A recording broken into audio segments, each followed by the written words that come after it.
Félix Séguin. Salut Félix. Bon vendredi. Je dois avouer que je suis pas encore complètement remis que la chanson numéro 1 dans le style country, présentement sur le Billboard, dans le style country. Tu sais, le country, la musique de terroir, la musique de base, c'est une musique qui n'existe pas, créée par l'intelligence artificielle. J'ai passé la pause avec la mâchoire un peu décrochée. Ah, mais je suis un peu d'accord avec Isabelle. C'est 3 millions d'écoutes par mois. Je suis un peu d'accord avec Isabelle qui dit que ça... Si on porte attention, là, si on ne l'écoute pas de manière distraite, là, on réalise que c'est formaté, ça n'a pas d'âme, ça n'a pas de texture. Je dis pas le contraire, je dis juste qu'il est au Billboard parce que ça marche, parce que c'est ça que les gens écoutent, là. Il n'y a pas d'être humain derrière. Enfin, regarde. Non, la mâchoire à terre, oui. Je dis juste que je suis sur le choc. Bon, un détenu mort en prison, il y a eu enquête et vérification. Ouais, ça, là, c'est une histoire qui, je dirais, encapsule tout ce qui va pas dans une prison. Écoutez, Ghislain Mallette, là, avait un casier judiciaire extrêmement rempli, 25 dossiers criminels depuis ses 21 ans. En fait, il entrait, il sortait de prison. Là, c'était un peu les portes tournantes. Il a été condamné à 11 ans de détention, là, si on compte tout, là, pour voiture, agression armée, menace de mort, vol moins de 5 000, méfaits, on voit le genre de criminel.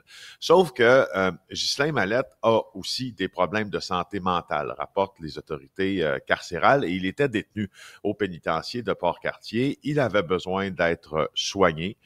Et là, on l'a envoyé au centre de soins de l'établissement. Il obtient son congé 24 heures plus tard. Il veut pas sortir de là. Il veut y retourner parce qu'il dit il veut pas sortir de l'aile comme un peu psychiatrique, ou l'aile où il y a de l'aide, je comprends. C'est ça, il dit non, il faut me garder ici. Et là, bref, on l'a sommé de retourner, pas dans la population générale, mais dans un autre type là, d'unité, qui n'était pas l'unité pour les soins de santé.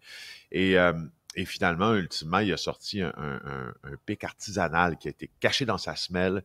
Il a tenté de poignarder un agent des services correctionnels. Quelques heures plus tard, il s'est donné la mort. Alors ça, c'est le, entre guillemets, là, j'utilise des guillemets, ceux qui nous regardent à la télé les plus gros possibles, là, c'est le fait divers. Mais je ne sais pas si vous avez vu passer cette semaine, puis on n'a pas beaucoup fait le lien entre ces deux nouvelles-là, de l'enquêteur correctionnel du Canada qui s'est fâché, qui s'appelle le docteur Ivan Zinger. Moi, je ne savais pas d'ailleurs qu'il y avait un enquêteur correctionnel au Canada, qui a publié un rapport qui dit, là, d'abord, moi, je renouvelle pas mon mandat parce qu'on fait la sourde oreille à mes doléances puis mes constats. Et il dit que c'est un entrepôt pour les personnes souffrant de problèmes mentaux, la prison.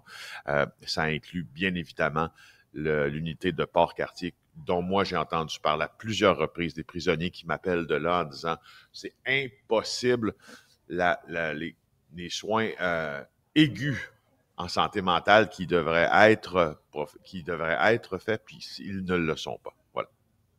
Eh bien, tu nous parles maintenant d'entreprise familiale?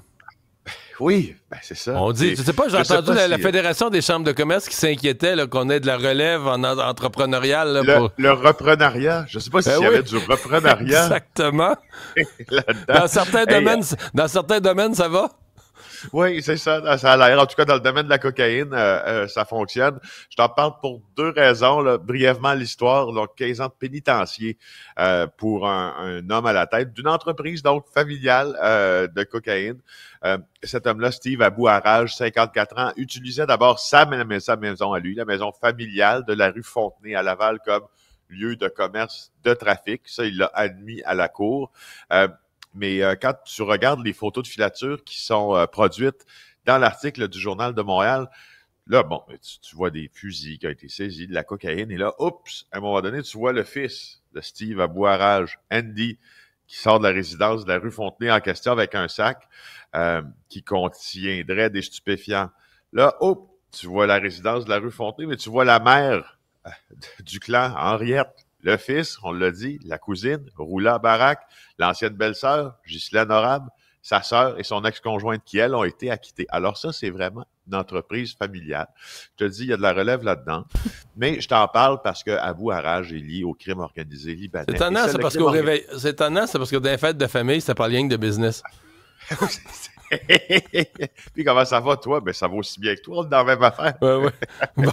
Et là, juste te dire, je t'en parle parce que c'est l'angle mort, le crime organisé libanais. Abu Araj est très près du crime organisé libanais. Et quand on fait l'état des forces, quand on parle de l'état des forces dans le milieu criminel à Montréal, l'angle mort, c'est le crime organisé traditionnel libanais, qui est très, très, très, très fort, qui compte en son sein des gens très, très, très riches, qui transigent notamment avec la mafia depuis des années, mais ceux-là, on en parle beaucoup.